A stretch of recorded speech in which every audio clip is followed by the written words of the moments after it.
Let us try to understand small things from a new perspective. Our mind creates our life. Everyone's life is created by their own mind. So what you plant into your mind like a seed determines what fruit it will produce. That seed you plant is what we call programming. Programming, for example, think of a computer. A software engineer brings home a new machine. To make it work the way he wants, he writes instructions, commands, and code. That process. It's called programming. To make a computer do anything, you must speak in its language. You can't use your own language. The computer won't understand. You need to give commands in a way the system understands. That's what we call programming. Likewise, just like a software engineer codes a computer to produce a result, a guru, a spiritual scientist who has studied the science of intention, programs his mind because he knows. But the average person doesn't. They don't know that every single event in their life is 100% shaped by their mind. What do most people think? That God is creating their circumstances. That God is punishing them, testing them, putting them through difficulties. We've all been told that, but spiritual science says something different. No one else is involved in creating your life. No external being is interfering. The one you're deeply involved with is your own mind. Your mind is the creator of your life, the good, the bad, the losses, and the successes. But because we don't know this, because we lack the wisdom and we never had a guide or teacher to explain this, we blame someone else. We say God created it, or that neighbor is the reason for my struggles, or if only I'd started that business, I wouldn't be suffering. But it's not about what you did or didn't do. What matters is what programs have been planted into your mind. Your mind is programmed by you or by the people around you. For example, imagine you're a kid walking into school in the US, and your teacher says getting into an Ivy League college is nearly impossible unless you're a genius. Now, because you respect that teacher, you absorb that idea. That one sentence becomes a seed in your mind. You start believing, yeah, maybe success is only for the super gifted, not for people like me. What happened? You let someone else program your mind. That's all the mind cares about, who gave the command, what was written. It doesn't ask for truth, and as a result, your experience becomes exactly what was programmed.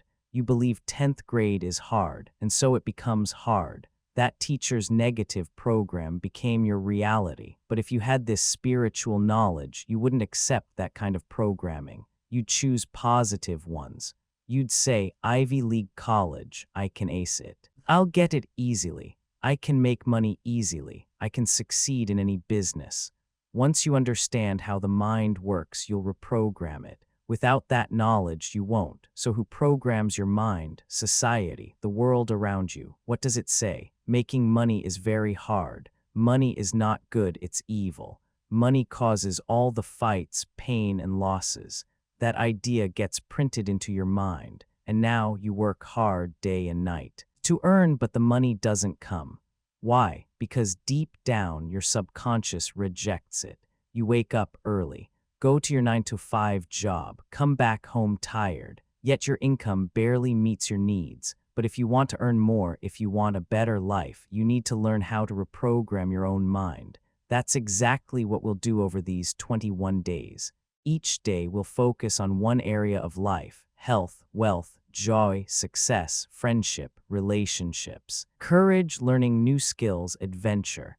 Whatever you want in life, you must plant the right seed for it in your mind.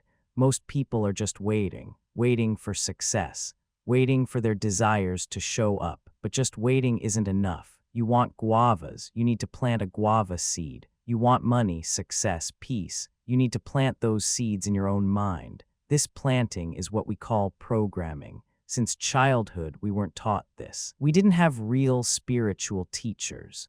So by default, everyone around us, neighbors, parents, teachers, friends, books, movies, TV shows, they all ended up programming our minds. They gave commands, some of them positive, many of them negative. And without realizing it, you wait for great things to happen in your life. But they don't. Why? Because you don't know what's been planted in your own subconscious. Then suddenly, when a problem shows up in your life, you say, I never thought like this. But something inside did your subconscious did. There's a plant in your mind called failure. Especially in business, maybe someone said long ago, you can't run a business.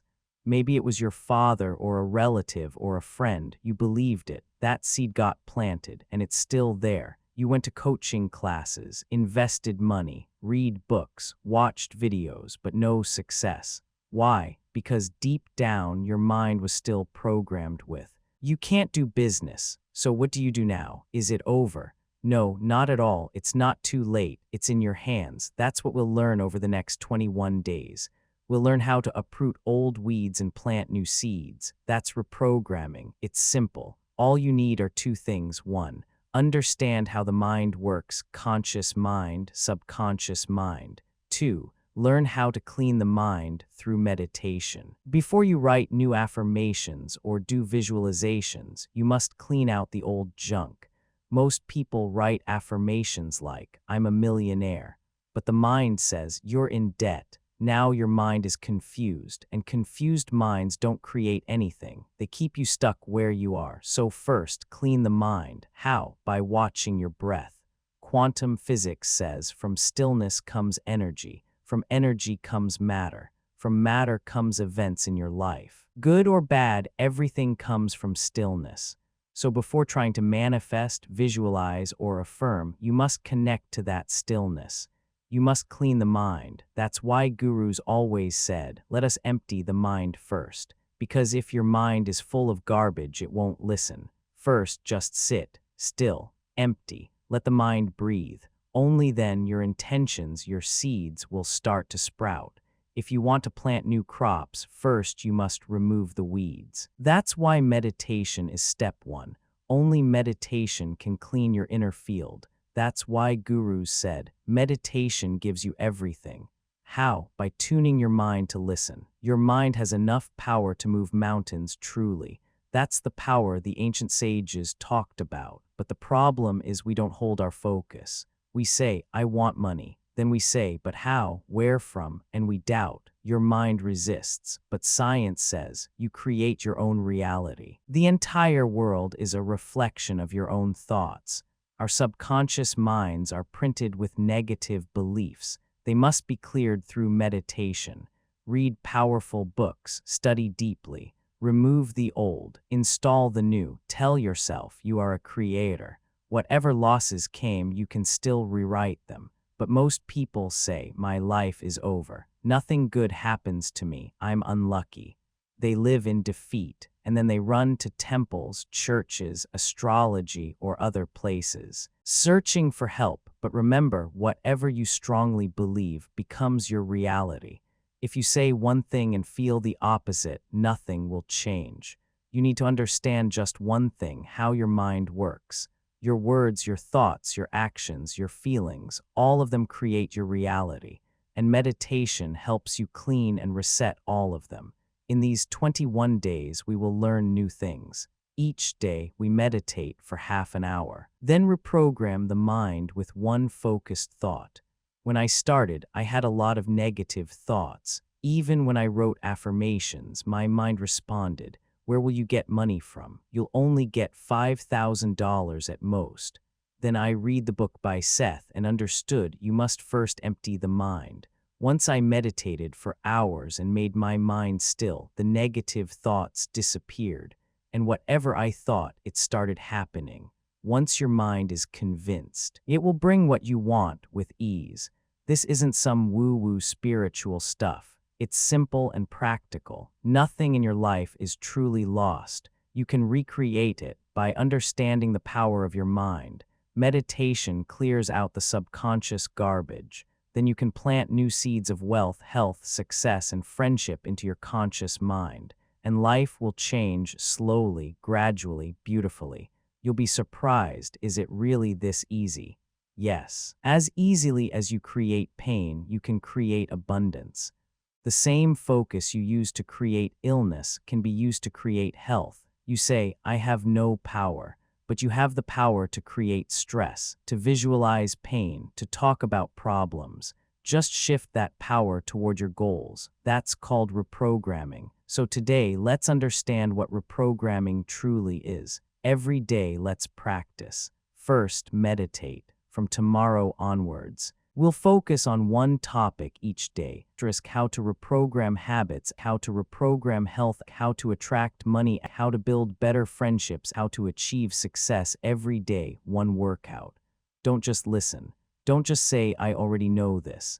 If you know it, it should show up in your life. If it's not, then you only have information, not wisdom. So what to do? Listen again, practice again, repeat until it's printed. One day you'll see clearly, is your mind negative or positive? If it's negative, you'll remove it. If it's positive, you'll keep it. It's that easy. We are all gods. Once we remember our divinity, we can shape our lives the way we choose. There are 3 sciences we must understand. 1. Meditation, Dhyana Shastra. 2. Karma, law of cause and effect. 3. Sankalpa, power of intention. In this 21-day program, we will explore all 3. If you study them, practice them, and dedicate yourself, you can create the life you desire. It's easy, but it requires time. Don't say, I have no time. Don't say, I have too many responsibilities. Those are just excuses. If you really want transformation, give time. Sit 15 minutes, 30 minutes, even 2 hours. First, meditation, meditation, meditation. That will clean the inner junk. You have illness, that will clear. You have failure, that will clear. Then you begin the reprogramming. Through meditation, books, spiritual company, guidance, and teaching. These are your 5 tools. Remove the old seeds, plant the new ones, and your life will bloom. Stop blaming nature, God, or fate. Take responsibility. Let's decide today. For 21 days, meditate. Then write down each topic and reflect. Practice daily for at least 3 hours. Your subconscious has been seeded by so many people. You don't even know how deep it goes. So we clean it with silence, books, right company. Gurus always said, read books to wash out the trash. Be with uplifting souls, not with people who pull you down. Even if you meditate in short intervals, you're still training your mind. You're telling it, sit, be still, follow my command. That's when your mind becomes your servant and your life comes under your control. Right now, your mind is your master. It creates stress, debt, illness, and makes you cry. But now, through books, gurus, and conscious mind programming, we refresh the mind. We reclaim the power. To create what you want, you must master your mind. That's what this 21-day journey is all about. We've learned today, step 1 is meditation. Keep listening, keep writing, keep reflecting. Dear friends, remember, we are all gods. And more importantly, we are all creators. You can create anything you want by understanding your mind and reprogramming it consciously.